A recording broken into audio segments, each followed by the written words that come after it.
बिस्मिल्लाहिर्रहमानिर्रहीम। अस्सलाम वालेकुम नाज़रीन, मैं हूँ आलिया ख़ान और आप YouTube channel Alia Khan official देख रहे हैं। नाज़रीन, हमारे मुल्क को बने हुए 75 से 76 साल हो चुके हैं, लेकिन एक मसला जिससे आज तक हम बाहर नहीं आ सके और मुझे लगता है कि हमारी आने वाली नस्लें भी शायद इसी मसले का शिकार होती रहेंगी, इसी मसले से दो चार रहेंगी। इस मसले का हल क्या है, इस मसले से निकला कैसे जा सकता है? मेरा ख़्याल है ये इस पे ना तो कभी कोई बात करने को तैयार होता है, ना ही गवर्नमेंट इस बात की तरफ तवज्जो देती है कि इस मसले से किस तरह से निकला जाए, क्योंकि ये मसला हमारा, आपका और आम पब्लिक का मसला है। वो मसला क्या है? वो इलेक्ट्रिसिटी का मसला है, बिजली का मसला है। जब से मैंने अपनी बात करूं तो मैंने आंख खोली तो हमने यही देखा कि लाइट आ रही है, लाइट जा रही है, एक दफ़ा लाइट चली गई है तो कब आनी है पता नहीं। हम आज तक अपनी ज़रूरत के मुताबिक बिजली पैदा नहीं कर सके, इस बहरान से नहीं निकल सके और इस बहरान पर बात करना बहुत ज़रूरी है, इसके हल के ऊपर तवज्जो दिलाना बहुत ज़रूरी है। ये नहीं है कि हमारे पास एक्सपर्ट्स मौजूद नहीं हैं, वजह सिर्फ ये है कि शायद हम इस तरफ तवज्जो ही नहीं देना चाहते। तो बिजली के बहरान पर, तवानाई के बहरान पर बात करने के लिए आज मैं मौजूद हूँ मोहम्मद अशफाक हनीफ साहब के पास। ये प्रोजेक्ट मैनेजर हैं सऊदी इलेक्ट्रिक्स कंपनी में। तो इनसे आज हम जो है तवानाई के बहरान पर बात करेंगे और ख़ुसूसी तौर पर इस हवाले से बात करेंगे कि पाकिस्तान में बिजली का बहरान इतनी शिद्दत क्यों इख्तियार कर जाता है और बाकी ममालिक की निस्बत यहाँ पर बिजली इतनी महंगी क्यों है, इसका हल क्या है और इससे निकला कैसे जा सकता है। अस्सलाम वालेकुम सर। वालेकुम सलाम। सर, आपके वक्त का बहुत शुक्रिया। मैंने बहुत मुख्तसर आपका तारुफ दिया। आप थोड़ा सा अपने बारे में बताएंगे कि आप मतलब एज ए प्रोफेशन आप कहाँ पले बड़े, आपने तालीम कहाँ से हासिल की और अभी तक आप कहाँ कहाँ खिदमत सर अंजाम दे चुके हैं? जी, थैंक यू वेरी मच। मैं पला बड़ा तो इधर ही लाहौर की पैदाइश है और यहीं पे पला बड़ा। और यहाँ से मैंने UAT university of engineering and technology से इंजीनियरिंग की मैंने 86 में, और उसके बाद वबडा को ज्वाइन किया 87 में, और उसके बाद फिर मैंने पार्ट टाइम क्लासेस में मास्टर भी किया। और मैंने 89 में फिर मैंने एमएस में दाखिला लिया यूआईटी लाहौर में ही, और फिर मैंने 92 में मास्टर किया।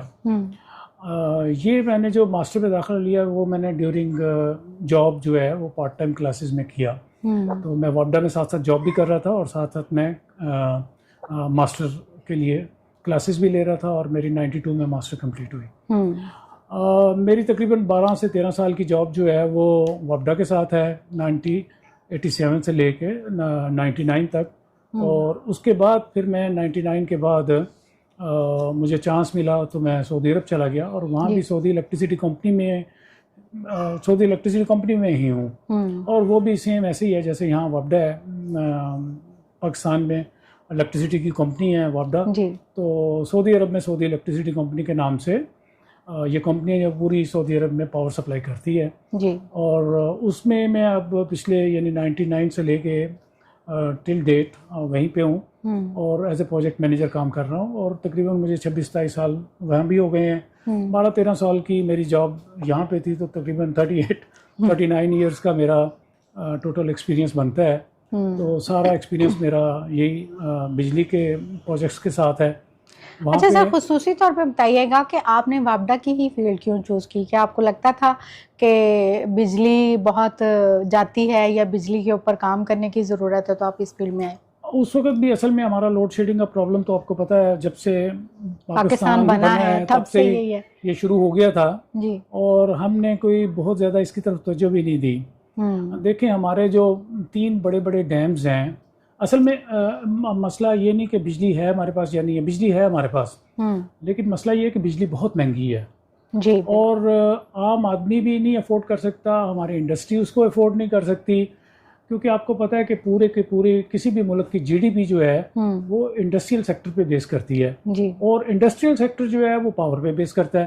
अगर आपके पास पावर है या नहीं है, दोनों सूरतों में चीज़ वो सस्ती है तो ठीक है, अगर महंगी है तो फिर भी आपको वो मतलब उतना फ़ायदा नहीं दे सकती जी। अब हमारे पास इस वक्त इलेक्ट्रिसिटी मौजूद है, लेकिन वो महंगी बहुत ज़्यादा है। उसकी वजह ये है कि ज़्यादातर हमारे जो मुआहदे हैं वो आईपीपीज़ के साथ हैं। आईपीपीज़ जो हैं वो थर्मल बिजली पैदा करती हैं, मतलब वो डीजल से या फर्नेस ऑयल से पैदा करती हैं बिजली, तो वो जो है वो बहुत महंगी पड़ती है हमें।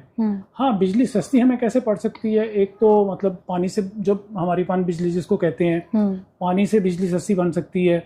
और दूसरा ये कि अगर हमारी सोलर एनर्जी है या विंड पावर एनर्जी है, ये सस्ती हैं। न्यूक्लियर एनर्जी भी अब थोड़ी आस्ता आस्ता सस्ती हो रही है, वो चीप इलेक्ट्रिसिटी की तरफ आ रही है।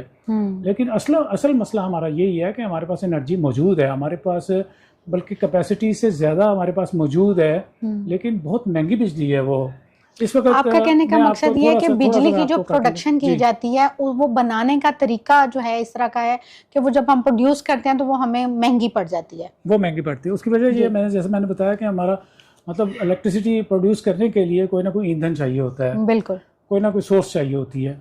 वो हम ज़्यादातर थर्मल पावर का मतलब ये कि हम डीजल से या फर्नेस ऑयल से बनाते हैं बिजली, वो दोनों चीज़ें बहुत महंगी हैं। हाँ, अगर पानी से बिजली बनाएंगे तो पानी तो सस्ता है, पानी तो आम मतलब हमारे पास तो पूरा साल मौजूद होता है पानी, जिसको हम सही तरह पूरी तरह यूटिलाइज नहीं करते, उससे हम चीप इलेक्ट्रिसिटी ले सकते हैं। लेकिन हमारे पास वो अभी रिसोर्सेज नहीं है कि हम उससे इलेक्ट्रिसिटी जनरेट कर सकें। उसके लिए हमें रिजर्वायर चाहिए, डैम्स चाहिए।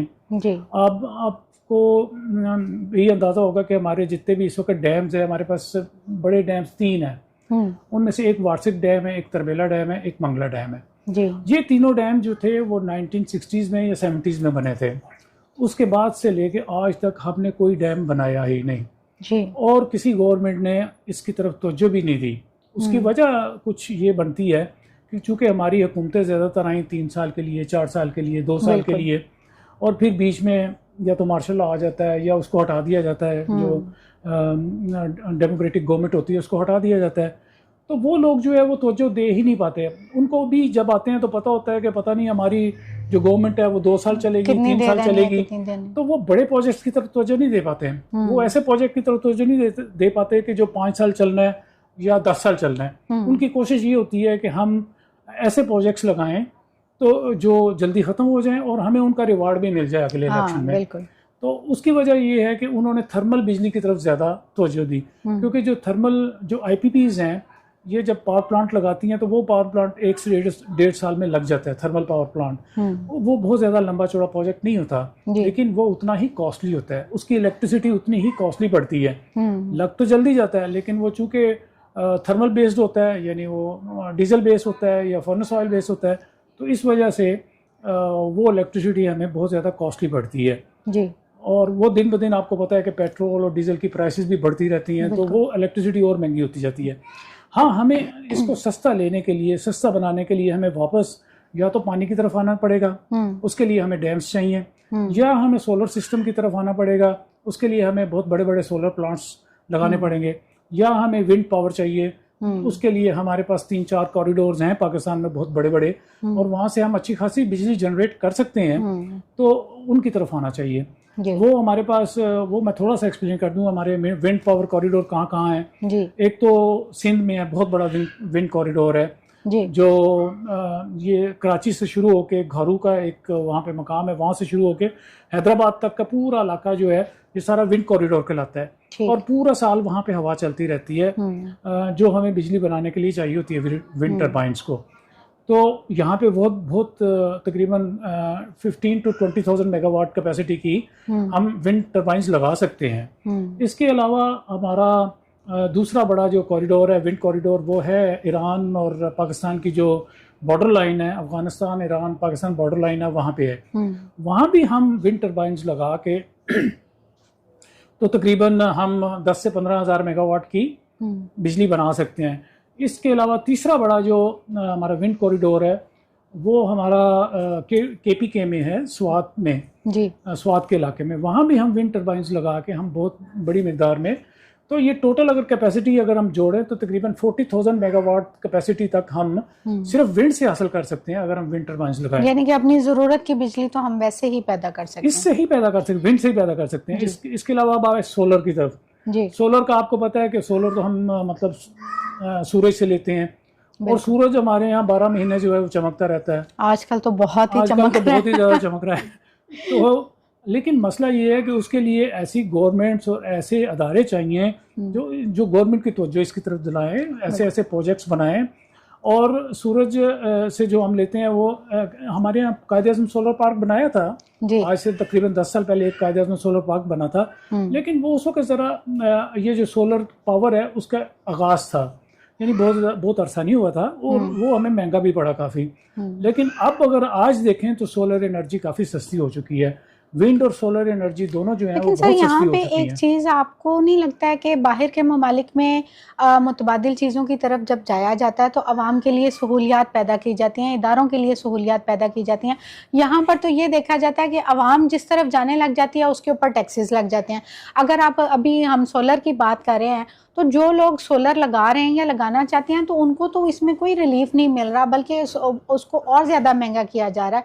गवर्नमेंट को चाहिए कि इस तरह के प्रोजेक्ट लेके आए, सोलर पे आपको जो है वो उसको सस्ता करे, आवाम की पहुंच में लेके आए। इस तरह तो गवर्नमेंट का भी हाथ वो आसानी होगी उनके लिए। बिल्कुल आप सही फरमा रही हैं। देखिए सोलर पे तो बिल्कुल गवर्नमेंट को टैक्स नहीं लगाने चाहिए, एक सस्ती बिजली का एक ज़रिया है और वो लोगों को मतलब मिलना चाहिए उसमें बल्कि आसानी पैदा करनी चाहिए, उसमें थोड़ी सब्सिडाइज भी करना चाहिए इस चीज़ को। और कुछ नहीं तो डोमेस्टिक यूज़ के लिए आप उसको कर दें, उसको डोमेस्टिक यूज़ के लिए आप सोलर पे कर दें। अगर कमर्शियल के लिए है तो आप उसको इलेक्ट्रिक पे करें। कमर्शियल के लिए भी लगा सकते हैं। देखें जब इंसान अपने घर पे सोलर सिस्टम लगाता है और वो सस्ती बिजली ले सकता है तो हुकूमत क्यों नहीं बड़े बड़े प्लांट्स लगा के सस्ती बिजली प्रोवाइड कर सकती लोगों को या इंडस्ट्री को कर सकती है।